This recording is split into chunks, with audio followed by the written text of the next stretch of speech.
We're closing in towards the end of this course, and one of the primary things that I want to communicate to anyone who does search engine optimization is that while rankings is one of the more visible aspects of the results of your work, they're not the goal. You see, rankings has not directly made any business more money. Rankings are a key performance indicator. They're not the goal. The goal is very simply stated. What makes me money? What increases my leads, my subscriptions, my clicks? Rankings only show that I'm moving in the right direction, but they don't guarantee that I'm making more money. And so that's why every search engine optimizer needs to be heavily into the use of analytics to show that they are making more money and affecting the bottom line of the business in a positive way rather than just getting rankings. So the first step is to identify what your goal is. I'm using Google Analytics here, but really any analytics program will allow you to set up a specific goal for the user. Number one step is to identify what the goal is. So for this site, the goal is to place a classified ad. That's the goal that I have, the primary goal for the user. The second thing that I need to do is track how that goal is completed. And so I track that through a thank you page.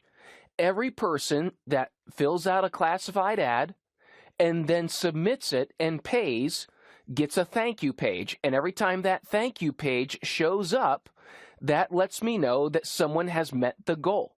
The final stage is making sure that I have a value attached to that action. So when someone has completed adding a classified ad, that's worth $5. So for every action, there has to be an ability to track it. And once someone completes it, what is the value to you and your business for that? Those are the three areas of analytics that are vital to knowing if you're making a difference in your business. You see, it's not just about search engine optimization. As you've seen throughout this entire course, search engine optimization affects the design of a website. It's hand in hand with marketing. You have to work with copywriters to create good content, and you have to develop an understanding of analytics to ensure that you are adding to the business. Now, the three areas of search engine optimization and analytics that I'm most concerned about are three primary questions. Your reports should focus on these areas. And basically, those three questions are going to let you know if you're doing a great job or not. Where did people come from? What did they do? And how do you respond? You see, where people come from, that determines, did they come from search? Did they come from links? Did they come from an ad campaign? Did they come from social media? Based on where they come from, what did they do? So how they respond is going to determine how you respond. You see, we've got a website, and usually we think of it in terms of having a single goal. We want people to buy something, or we want someone to fill out a lead form. But in reality, it's not as simple as someone coming to your website and taking that action. What people do, it's confusing. They hit their back button. They go sideways. They go look at other information. They do everything but that initial goal. And so we end up with a lot of additional information that we're not sure is it important or not. Where it starts is understanding that people come to your website with drastically different intents. And we talked about this in the keyword research portion, is trying to understand what are the different reasons that people come to the website. So for example, if we have a financial website, we have people that come there every day to get the closing market numbers. They want the immediate news. And so as a result, this is the type of person that their behavior is going to show that they will come every day to get the same news at around the same time. They want that bit of information. Now, on the other side of the website is someone who wants deep analysis. And so they may come to the website once a day, once a week, or once a month, but what they're looking for is much more in-depth opinion and analysis. These two visitors are looking for completely different information. They're going to behave completely differently, and how they view the site and where they go to get their information is going to be different. And so we need to measure them differently. So when it comes to analytics, it's all about the context. What was the visitor looking for, and how did they act? And how was that different from everybody else that came to the site, and how was it similar to other people that came to the site? You see, when it comes to context, I think about the words people use or how they found the site. That's our segment. The context is the segment. So I like thinking about search terms like a bucket. Everyone who searched for a specific word, I put them in a bucket. Everyone who searched for a different type of word, they get in another bucket. Here's a visual way of looking at it. Let's say I had someone coming looking for the word CRM. And so in my analytics, I ask to see, show me all the keywords that had the phrase CRM in the search term. And they go in a big bucket. Then I take that bucket and I ask to see where all the people are that looked for CRM plus software in their search term. And that goes into a smaller bucket. So anyone who's looking for CRM plus vendors, that goes in a different bucket. CRM plus the word simple goes in another bucket. So what I'm doing is dividing a segment of search terms by one keyword, CRM, and then I'm dividing that by additional keywords. And what that does is it shows me the intent of the searcher. Because everyone who searches for CRM is not looking for it the same way. They're looking for it differently. If they're looking for free CRM, that means they are a drastically different visitor than someone who's looking for a CRM vendor. And I have to treat them differently, and I also have to look and see what content did they see when they came to the site. Because if they saw the same thing, it wouldn't meet the needs of either. So I want to segment out all of my search visitors so that I can understand what they were looking for. And then the next question I want to ask is, what page did they see? And based on what they wanted and what they saw and what they did, how many of them converted, I now know how much those visitors are worth that used that word. So rankings aren't the goal. Search words show my intent. Visitors show me intent. And when I figure out what they're looking for and I track that, I'm going to realize how valuable those visitors are based on the words they use.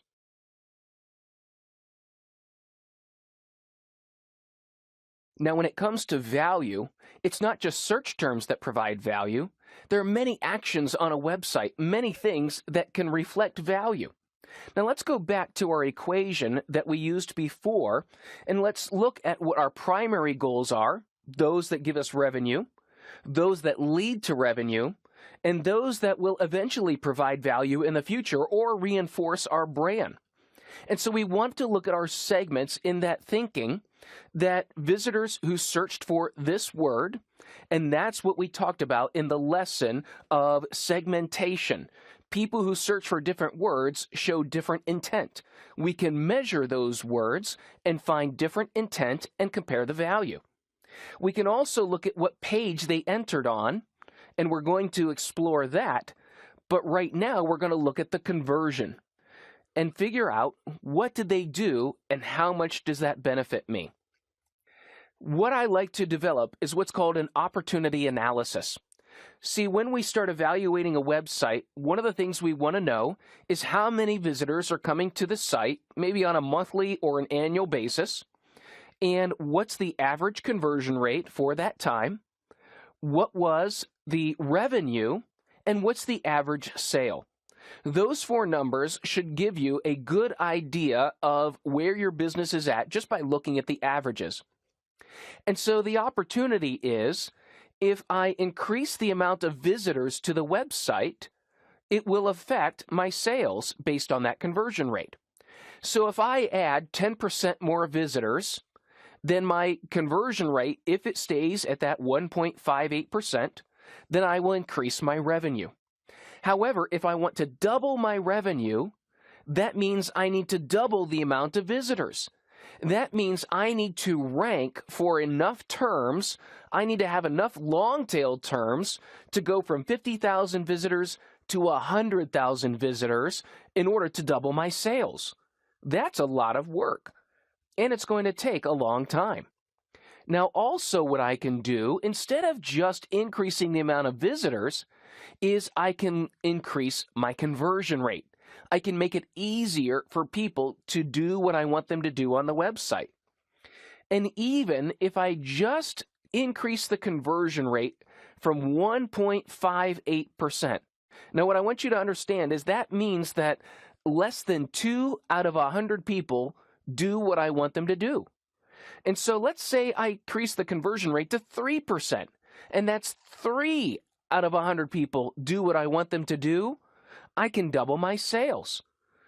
I can either double my traffic from 50,000 to 100,000, or I can go from 1.5 people out of 100 to 3 people out of 100 that do what I want them to do.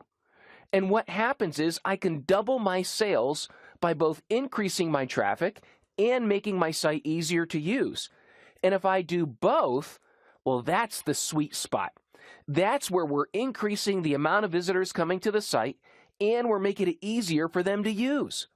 And so that's why it's so critical to understand how conversion plays into the equation of bringing people to the site and finding out how valuable they are by what they do. Let's go back to our segment equation. We've addressed visitors based on the term that they searched for, but what's vitally important is understanding the first thing they see. Impressions do matter, because that does determine their conversion rate and their worth, their value to us as a business. As an example, there's one site, and in fact this happens on many sites, but the evaluation of this site showed that the primary keyword that they had rankings for, the average conversion rate was 2.2%. 2 out of 100 people doing what they wanted them to do. Now, this keyword ranked number 3 on Google, but it was the homepage that ranked at number 3. And this keyword provided over 2,500 search visitors, but it had a 22% bounce rate, which was 22% of those 2,600 visitors left immediately when they saw the homepage. The conversion rate was less than average when people entered on that homepage for that term, and they ended up with 48 conversions. That means out of 2,600 visitors, 48 did what they wanted them to do. Now, that same word also ranked on the second page of results in Google, and it was the category page. It had nearly a third of search visitors. It had a lower bounce rate, less people were leaving, but a 4.3% conversion rate. That means that it was 4 out of 100. It was double the conversion rate of the homepage and got nearly as many conversions with less visitors. What that showed us is that people want to enter websites as close to their destination as possible. And most times, the homepage is not the most ideal page for people to see. People convert more when they enter closer to their destination. So rankings are not the goal. Conversions are.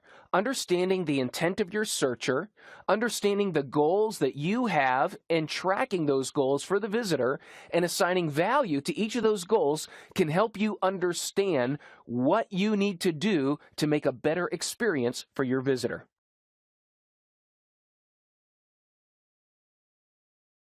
You see, when we start measuring goals and value, it goes beyond just the typical analytics that most people are familiar with.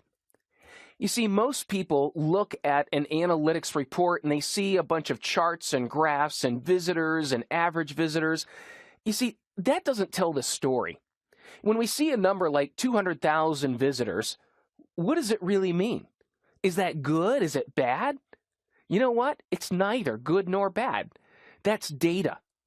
Data is what it is. There's no value in the data. The value is in what did people do that made us money.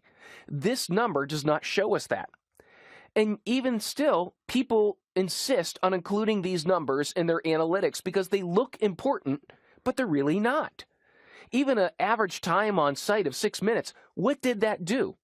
You see, the problem is people look at very simple numbers and assume that they mean something. But the real issue is the simpler your report, the less you can do. You see, when you're measuring goals and value, you need to customize your analytics. You see, all analytics are off-the-shelf products. They're a one-size-fits-all. And the only way that you can get information out of analytics that is particular to your business is that you've got to customize it. You've got to put in the goals. You've got to provide the value to those goals. And when you do that, you will now be able to measure everything that goes on in the website because it's customized to your business.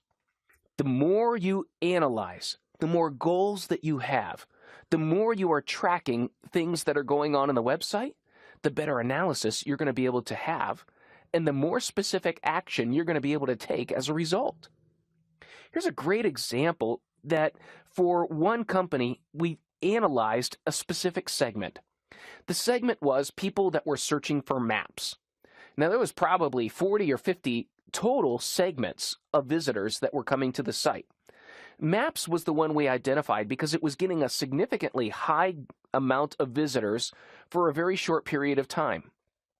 And what we saw is that they performed less. 14,000 visitors came to this website in about a 2-week period. They only spent about 2 minutes. They only looked at about 4 pages. Almost half of them left the site within 5 seconds.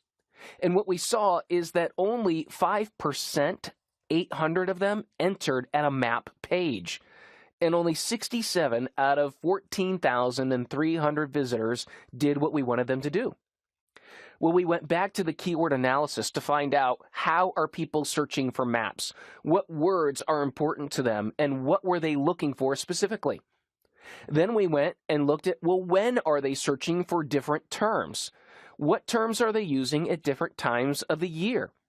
And what that showed us is that different groups of people were looking for different maps based on different months of the year.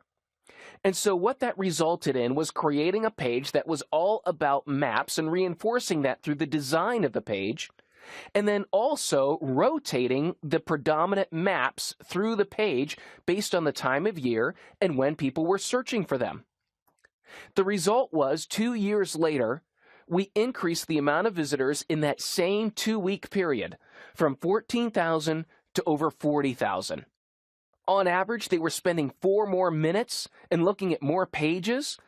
Less visitors were leaving the site within seconds of seeing it. And the conversion rate went up significantly because it was relevant to what people were looking for and easier for them to find. So when you're measuring your goals and values, reports should provide valuable feedback on which content is valuable and which content is not. You should be getting an accurate picture of how well you're doing and see problem areas where people are leaving the site based on the content that they're looking for and not finding. Analytics will give you easy wins that you can change, modify, and see the results immediately.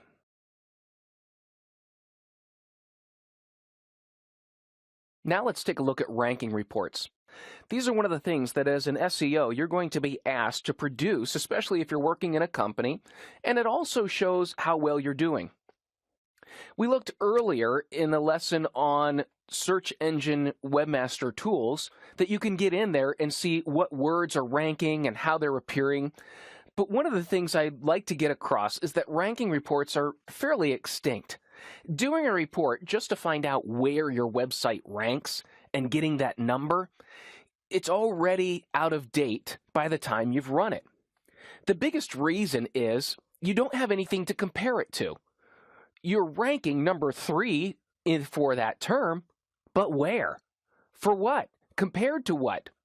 You see, there are always regional variations. You may rank well in your area for that word, but it doesn't mean that nationally or in other regions you rank well for that word. It's also really a top-of-the-funnel approach. You're looking at all the people that are coming to your website, or you're looking at the visibility of your website for that term, but you're not looking at the value. The value is what creates the revenue for your business. So rankings are not tied directly to revenue. They're an indicator of visibility, not revenue. And so if you do look at rankings, you need to change your report. Change your ranking report to reflect the intent that people have. What words were they looking for? What pages did they see? And what was the resulting engagement? And how much was that worth to my business? So we want to look at a group of words. And so this is for an equestrian website, and I'm using LinkDex here to show me the rankings for these words. Now what LinkDex is showing me is the rank.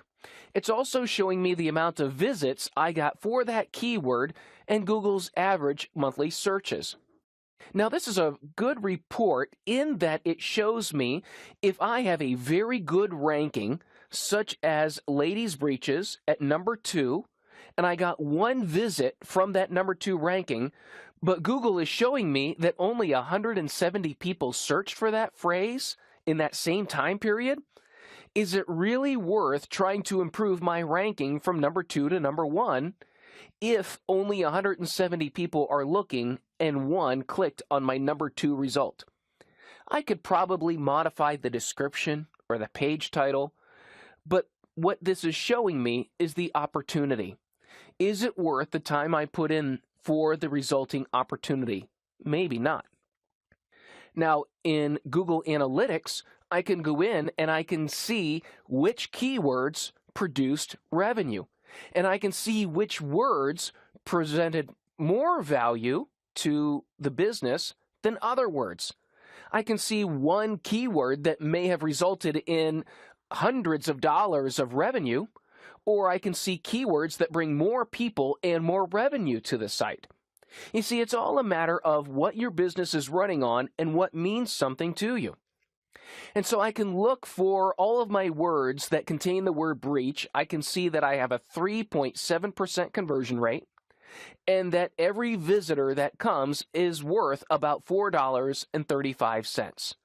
That lets me know the health of that keyword segment. And I can compare that then to another keyword segment, such as blankets. I can get a sense for what the value is here, and what this jumps out to me as the word horse blankets in the middle. I've got a number 20 ranking. I had 10 people click on that, and Google is saying that there's on average about 3,600 people searching for that word. So should I put time into ranking for that word? Absolutely. I need more visibility because there are a lot more people searching for that word.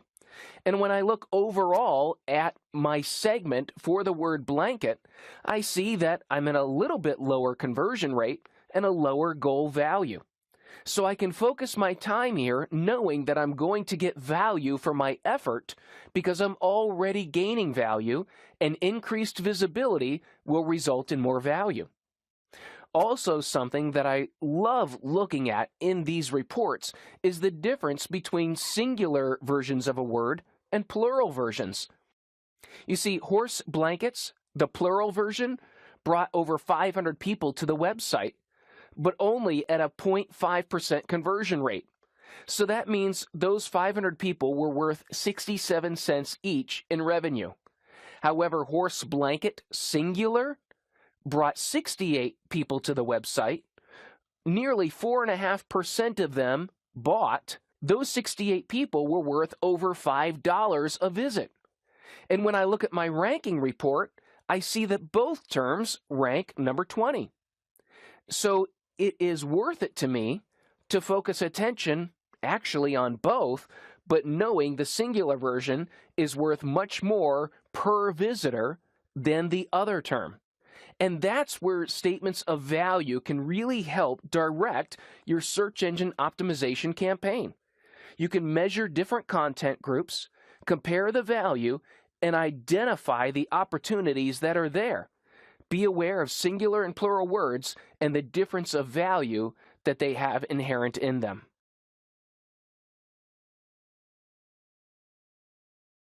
Chances are, if you work in an organization, people want to know how well you're doing, and so you're going to need to report your rankings, your marketing, and your analytics so that people know what to do and you can provide some direction and feedback to what's going on in the organization. Now, an important thing to remember is that different people need different reports.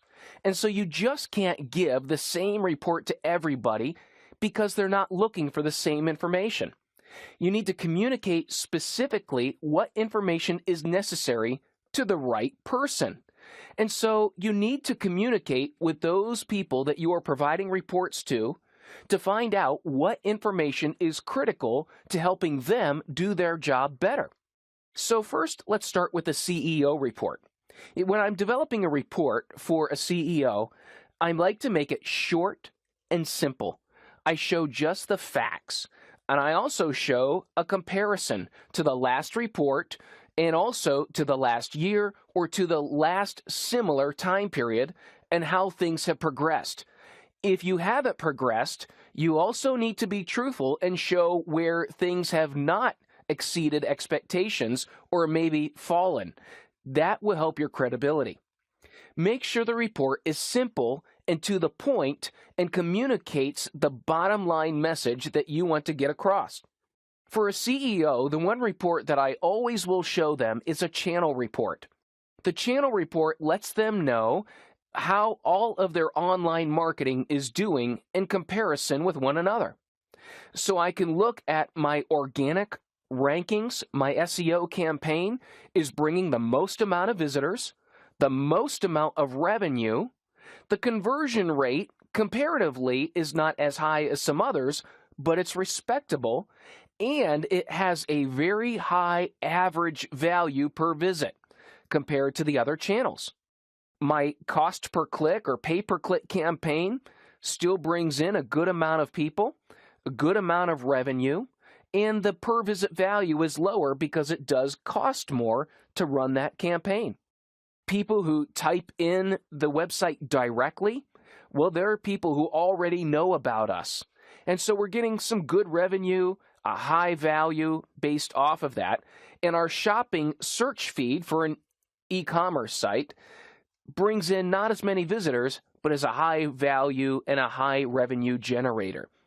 This gives a CEO a good mile-high view about how different campaigns are doing and where improvement could be made or where to adjust funds in order to take advantage of the revenue and value of each campaign. Now, for a manager, I like to break this down a little bit more. Now, sometimes this might all be the same person, and sometimes it might just be you. All of these reports will provide different views of the information so that you can learn different opportunities, but usually it's for making your case. If you need more budget, if you need more time, if you need assistance, these reports help you do that.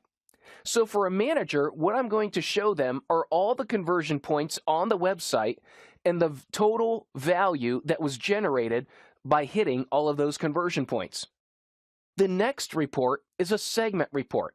This is where we look specifically at the search engine optimization and the keyword segments and how they're performing. So for segment 1 is my group of keywords for a specific word.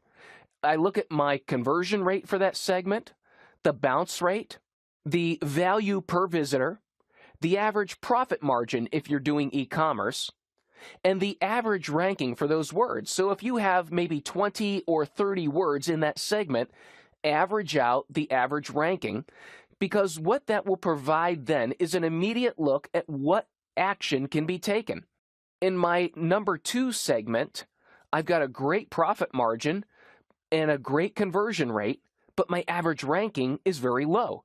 So I know immediately for that keyword segment, the best thing that I can do is work on rankings. For segment 5, I have a low conversion rate. My profit margin is low, and my average ranking is pretty good.